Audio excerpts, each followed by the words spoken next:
Hello दोस्तों, welcome back to my channel craze for study. दोस्तों, आज के वीडियो में हम क्लास 8 का साइंस पढ़ने वाले हैं। क्लास 8 के साइंस के बुक में टोटल 19 चैप्टर हैं। हम इस बुक को चैप्टर वाइज सॉल्व करेंगे। आज हम पढ़ेंगे फर्स्ट चैप्टर, दहन और ज्वाला, चीज़ों का जलना। तो चलिए स्टार्ट करते हैं हमारा फर्स्ट चैप्टर। आज के वीडियो में हम इस चैप्टर को पढ़ेंगे, इस चैप्टर की मेन चीज़ों को हम पढ़ेंगे। देन हम नेक्स्ट वीडियो में इस चैप्टर का क्वेश्चन सॉल्व करेंगे। तो चलिए हम यहाँ से पढ़ते हैं।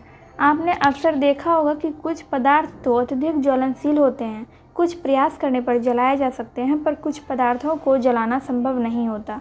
इसकी जाँच के लिए पुआल यानी स्ट्रॉ, माचिस की तीलियाँ, मिट्टी का तेल, कागज़, पत्थर के टुकड़े, कोयले के टुकड़े एकत्रित कीजिए और अपने शिक्षक महोदय की देखरेख में इन पदार्थों को एक एक कर जलाइए। यदि पदार्थ जलता है तो दाह्य और नहीं जले तो इसे अदाह्य कहते हैं। दोस्तों, मैंने इस चैप्टर में जिस भी सेंटेंस को अंडरलाइन किया है वो सारे इम्पोर्टेंट हैं। आपको ये सारे सेंटेंस याद रखने हैं, इसीलिए मैंने इसको अंडरलाइन किया है। दोस्तों, मैंने यहाँ पे जिस पदार्थों के नाम लिखे हैं ये सारे पदार्थ यहाँ पे दिए गए हैं, तो उसी को मैंने यहाँ पे लिखा है। और इसमें से आपको बताना है कि कौन सा पदार्थ दाह्य है, यानी कौन सा पदार्थ जलता है और कौन सा नहीं जलता है। यहाँ पे क्या क्या है? पुआल, माचिस की तीलियाँ, मिट्टी का तेल, कागज़, पत्थर के टुकड़े, कोयले के टुकड़े। पुआल, माचिस की तीलियाँ, मिट्टी का तेल, कागज़ और कोयले के टुकड़े, ये सभी जलते हैं, यानी ये सब दाह्य पदार्थ हैं। और पत्थर के टुकड़े नहीं जलते, तो ये अदाह्य पदार्थ हो गया। पदार्थों का दहन और जलने की प्रक्रिया। अगर आपसे पूछा जाए कि किसी वस्तु को जलाने के लिए क्या चाहिए, तो आप कहेंगे माचिस या लाइटर। क्या किसी और तरीके से भी चीज़ों को जलाया जा सकता है? आइए पता करें। इस चैप्टर में आपको बहुत सारे क्रियाकलाप मिलेंगे। तो यहाँ पे पहला क्रियाकलाप है। इस क्रियाकलाप में दिया गया है कि अगर दो पत्थरों को आपस में रगड़ा जाए तो उससे चिंगारी निकलती है, मतलब आग निकलती है। अगर आप उसको अंधेरे में ऐसा करेंगे, पत्थर को अंधेरे में अगर रगड़ेंगे तो आपको चिंगारी आसानी से दिखाई देगी। और इसमें एक हैंड लेंस और कागज़ को लेकर एक परीक्षण किया गया है, यानी कि एक प्रैक्टिकल किया गया है। हैंड लेंस से सूरज की रोशनी को कागज़ पर केंद्रित किया गया है। ऐसा करने पे क्या होता है? कागज़ गर्म हो जाता है। तो इससे ये प्रूफ होता है कि किसी भी चीज़ को जलने के लिए गर्मी या ऊष्मा की ज़रूरत होती है। अब यहाँ पे ये सेंटेंस देखते हैं। वह न्यूनतम तापमान जिस पर पहुँचने के बाद कोई पदार्थ जलना शुरू कर देता है उस पदार्थ का ज्वलन ताप कहलाता है। जब तक किसी पदार्थ का तापमान इस मान से कम रहेगा वह नहीं जलेगा। अलग अलग पदार्थों का ज्वलन ताप अलग अलग होता है। हम इस सेंटेंस को भी अंडरलाइन कर देते हैं। अलग अलग पदार्थों का ज्वलन ताप अलग अलग होता है। पदार्थों का ज्वलन ताप उसके प्रकृति पर निर्भर करता है। अब हम इस पैराग्राफ को पढ़ते हैं। गर्मियों के मौसम में बहुत अधिक गर्मी पड़ने पर कुछ स्थानों में सूखी घास आग पकड़ लेती है, जिससे पूरा जंगल ही आग के लपेट में आ सकता है, जिसे दावानल कहते हैं। वह पदार्थ जिसका ज्वलन ताप कम होता है आसानी से आग पकड़ लेता है। कभी कभी माचिस की तीली ऐसे ही स्टोव के बर्नर के बगल में आग की ज्वाला से दूर रखे रहने पर भी आग पकड़ लेता है। क्या आप इसका कारण बता सकते हैं? किसी भी पदार्थ का ज्वलन ताप उस पदार्थ की रासायनिक प्रकृति पर निर्भर करता है।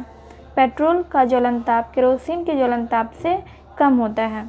आप यह जानकर हैरान होंगे कि सफ़ेद फास्फोरस नामक पदार्थ का ज्वलन ताप इतना कम होता है कि वह कमरे के तापमान पर ही जल उठता है, इसलिए उसे हाथ से नहीं छूते और पानी के अंदर रखना पड़ता है।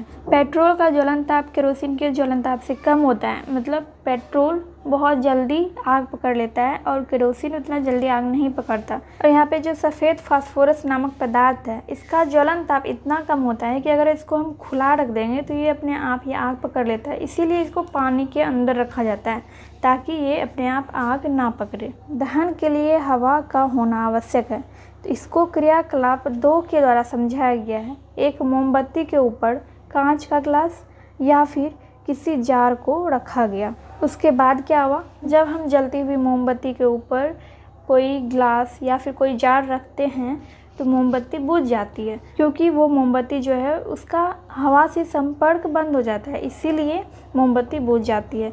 तो इसका मतलब है कि दहन के लिए हवा का होना बहुत ही ज़रूरी है। आपने वर्ग 7 में ऑक्सीजन की कहानी में जोसेफ प्रिस्टले के द्वारा किए गए प्रयोग को पढ़ा होगा। जोसेफ प्रिस्टले का प्रयोग क्या था? उन्होंने जलती हुई मोमबत्ती के ऊपर एक जार रखा और जब उन्होंने मोमबत्ती के ऊपर जार को रखा तो मोमबत्ती बुझ गई। तो इसका कारण क्या था? मोमबत्ती का हवा से संपर्क नहीं हो रहा था, इसीलिए मोमबत्ती बुझ गई। उसके बाद उन्होंने जार के अंदर पुदीने की एक टहनी रखी और मोमबत्ती को बिना जार को उठाए लेंस की सहायता से उसे जलाया, तो मोमबत्ती फिर से जलने लगी।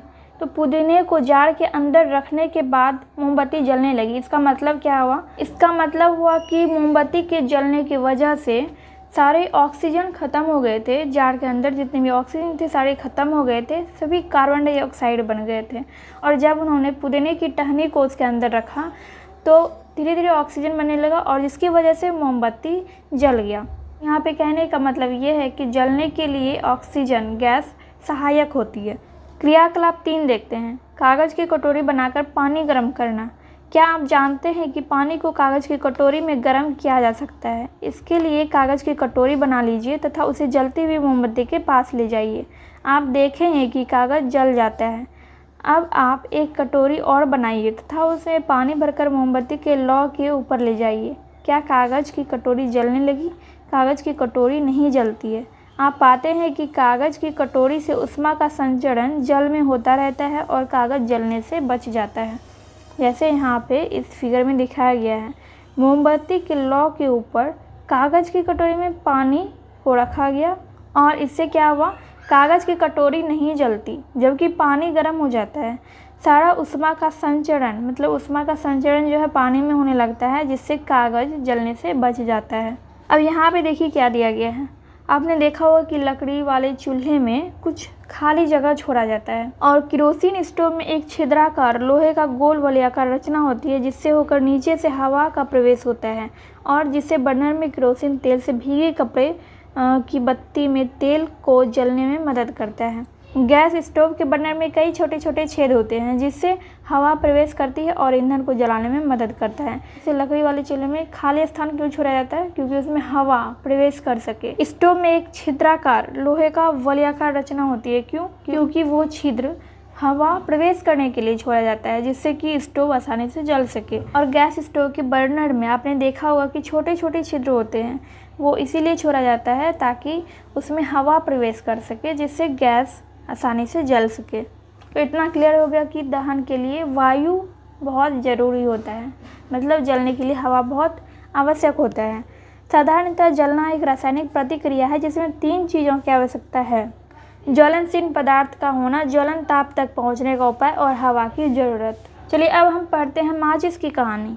आप जानते ही होंगे कि पुराने समय में चकमक पत्थरों को आपस में रगड़ने से निकलने वाली चिंगारी से आग जलाई जाती थी। माचिस बनाने का प्रयास सबसे पहले सन 1680 ईस्वी में हुआ था। रॉबर्ट बॉयल ने कागज़ के टुकड़ों पर सफ़ेद फास्फोरस लगाकर उसे सल्फर लगे कागज़ पर रखा। ऐसा करने पर कागज़ ने आग पकड़ ली। सफ़ेद फास्फोरस बहुत ही कम तापमान पर आग पकड़ लेता है, इस कारण से यह बहुत खतरनाक भी होता है। इस तरह से माचिस काफ़ी खतरनाक थी। माचिस का जो रूप आज है उसके बनने की शुरुआत 1845 ईस्वी में लाल फास्फोरस के आविष्कार के बाद हुई। लाल फास्फोरस अपने आप आग नहीं पकड़ता बल्कि रगड़ने पर ही जलता है। अपने घरों में जो माचिस की डिब्बी आप देखते हैं उसमें तीलियों पर लगा रसायन पोटेशियम क्लोरेट होता है। जो तीलियों पर लगा होता है वो पोटेशियम क्लोरेट होता है। डिब्बी पर लाल फास्फोरस और सल्फर लगा होता है। माचिस की तीलियाँ डिब्बी पर रगड़ने से आसानी से जल उठती है पर अपने आप नहीं जलती, इसलिए खतरनाक भी नहीं होती। लाल फास्फोरस इस्तेमाल करके पहली बार सेफ्टी माचिस कार्ल लुंडस्टॉन ने 1855 ईस्वी में स्वीडन में बनाई थी। अभी के टाइम में जो माचिस है उसका निर्माण कार्ल लुंडस्टॉन ने 1855 ईस्वी में की थी। क्रियाकलाप 4 और क्रियाकलाप 5। क्रियाकलाप 4 को देखते हैं। आपने दिए में तेल से भीगी बत्ती तो देखी होगी। रुई में तेल सोखकर ऊपर आता रहता है और जलता रहता है। बिल्कुल इसी तरह से मोमबत्ती में पिघली हुई मोमबत्ती में ऊपर की ओर चढ़ती है। क्रियाकलाप 5। एक मोमबत्ती की लौ के अंदर बत्ती के ठीक ऊपर कांच की नली लगाइए। दूसरी ओर एक जलती हुई माचिस की तीली ले जाइए।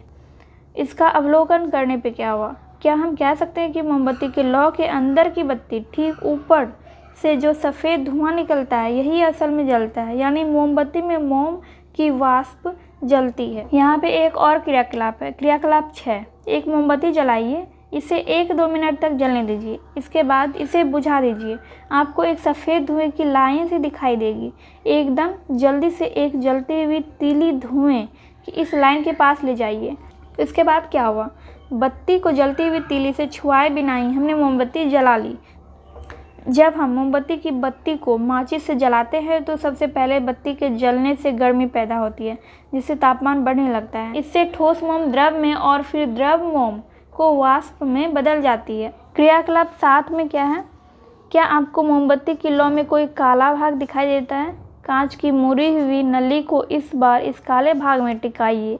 इस बार धुएं का रंग कैसा दिखता है? लौ के इस दूसरे हिस्से में मोम के जलने से बना कार्बन मौजूद है। क्रियाकलाप 6 के द्वारा यही समझाया गया है कि जब हम मोमबत्ती को जलाते हैं तो उस टाइम ऑक्सीजन उसमें बहुत सहायक होती है, यानी मोमबत्ती को जलाने में ऑक्सीजन सहायक होती है। क्रियाकलाप 7 में ये बताया गया है कि मोमबत्ती के लौ में जो काला भाग दिखाई देता है वो कार्बन होता है। मतलब यहाँ पे ये समझाया गया है कि जब मोमबत्ती जलती है तो उस टाइम उसमें ऑक्सीजन सहायक होता है और जलने के बाद उसमें कार्बन मौजूद होता है। जब किसी ईंधन को जलाते हैं तो कार्बन डाइऑक्साइड और जलवाष्प बनता है। यह एक रासायनिक प्रक्रिया है जिसमें एक नए पदार्थ का निर्माण होता है। यह नया पदार्थ काफ़ी अस्थायी होता है, जिस प्रक्रिया में काफ़ी मात्रा में ऊर्जा निकलती है, जिसका ऊष्मीयमान बहुत ज़्यादा होता है, अतः आग गर्म होती है। आग पर नियंत्रण कैसे करें? क्या कभी आपने आग बुझाते हुए देखा है? साधारणतः वह आग पर जल डालती है। जल ज्वलनशील पदार्थ को ठंडा करता है। ऐसा करने से आग का फैलाव बंद हो जाता है। इस प्रक्रिया में जो जलवाष्प बनती है वह बाहरी वायु की आपूर्ति बंद कर देती है और आग बुझा देती है। आग के फैलाव को रोकने के लिए इन 3 में से किसी एक काम को करना पड़ेगा। आग ज़्यादा ना फैले, इसके लिए इन तीनों कामों में से किसी एक काम को करना पड़ेगा। पहला है दाह्य पदार्थ को हटा देना, यानी कि जितने भी दाह्य पदार्थ हैं, दाह्य वस्तु जो जितनी भी है, जो जलने वाली वस्तु है, उसको हटा देना चाहिए।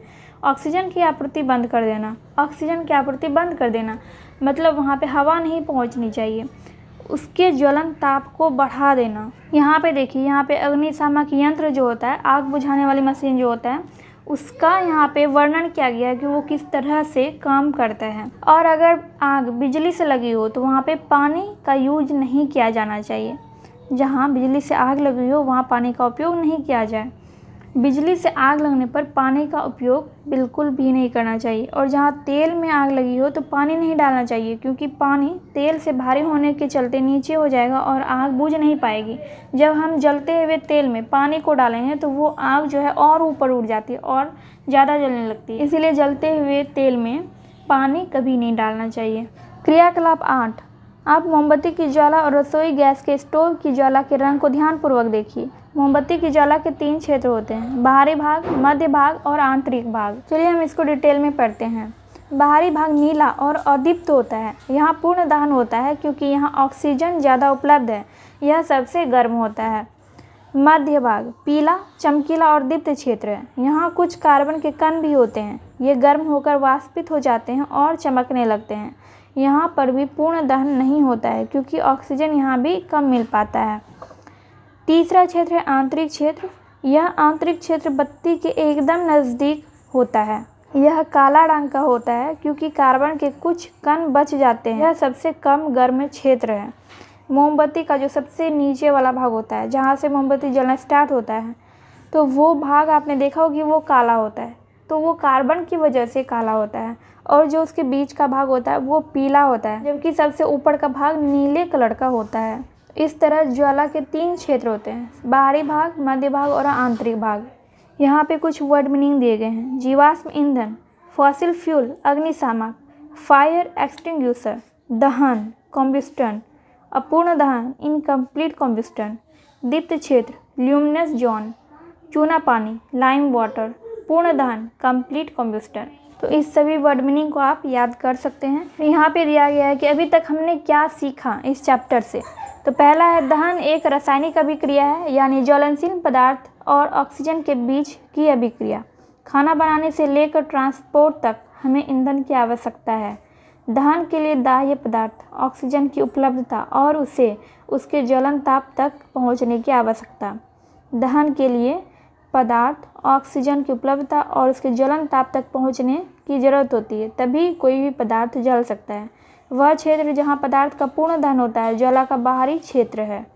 ऐसे पदार्थ जो लौ गर्म करने पर जल जाते हैं ज्वलनशील पदार्थ कहलाते हैं। जो पदार्थ लौ गर्म करने पर नहीं जलते अज्वलनशील पदार्थ कहलाते हैं।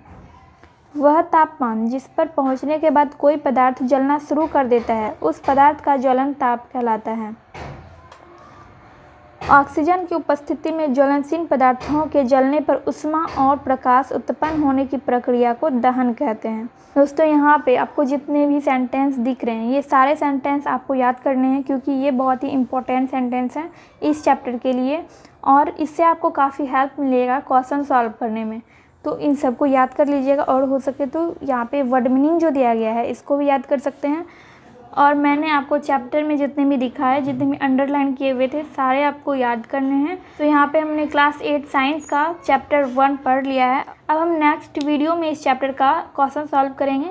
वीडियो हेल्पफुल लगी हो तो वीडियो को लाइक कर दीजिएगा। चैनल पे नए हैं तो चैनल को सब्सक्राइब करना मत भूलिएगा एंड बेल आइकन को भी प्रेस कर दीजिएगा ताकि मैं जब भी वीडियो अपलोड करूँ तो उसका नोटिफिकेशन आपको मिल सके। तो चलिए मैं मिलती हूँ आपसे नेक्स्ट वीडियो में।